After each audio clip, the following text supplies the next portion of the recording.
Welcome to it's TV. నేను మీ నాగరాజ్ బయటని. ఈరోజు మన అతిథి గుంటూరు జిల్లా పత్తిపాడు ఎమ్మెల్యే బూర్ల రామాంజనేయులు గారు. బ్యూరోక్రాట్ నుంచి లెజిస్లేచర్గా మారారు. ఎలా ఉంది సార్ ఆ లైఫ్కి ఈ లైఫ్కి? నా మనసులో ఈ సమాజాన్ని మార్చడానికి అవసరమైనటువంటి విధానాన్ని రూపొందించే విషయంలో రాజశేఖర రెడ్డి గారితో నేను అటాచ్మెంట్ చంద్రబాబు గారు ఎలా వచ్చిందంటారు? నేను ఎక్కువ టైము చంద్రబాబు నాయుడు గారితో పనిచేశాను. సో ఆయనలో ఒక కోణాన్ని చూశాను.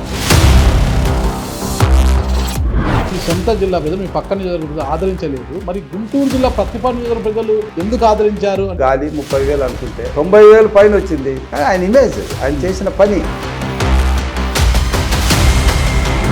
ఎక్కడ ఈ చేతికి అవినీతి మరక అంటకుండా ప్రభుత్వ అధికారిగా పనిచేశాను గట్టిగా చెప్తారు సార్? నా మీద బురద తల్లడానికి ఎన్నో అవకాశాలు ఉంది కూడా ఎవరు చేయలేకపోయారంటే,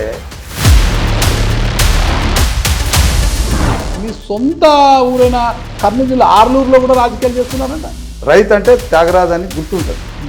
సో అటువంటి వ్యక్తిని రైతులందరూ కోరి ఒక మార్కెట్ యార్డ్ చైర్మన్గా చేస్తే బాగుంటుందన్న ఉద్దేశంతో. అయితే ఏడాది కాలంలో ఏం ప్రగతి సాధించారంటే ఏం చెప్తారు మీరు? అది 70 సంవత్సరాల రైతుల యొక్క ఉద్యమం, రైతుల యొక్క కళ, దాన్ని సాకారం చేసి. ఇటీవల తెలుగుదేశం పార్టీ కూడా సింగిల్ టైం ఎమ్మెల్యేలు అంటే ఒక జాబితా తయారు చేసింది. ఆ జాబితాలో బూర్ల రామాంజనేయులు గారు ఉన్నారనేసి వైసీపీ వాళ్ళు ఆరోపిస్తున్నారు.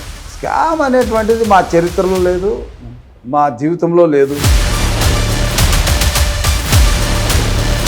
42,000 మెజార్టీ ఇచ్చిన పత్తిపాడు నియోజకవర్గానికి మీరు ఒక ఐకాన్గా నిలబడడానికి ఏం చేయబోతున్నారు? ఐకానిక్గా నిలబడడానికి చేయగలిగిందంతా చేసేస్తున్నా.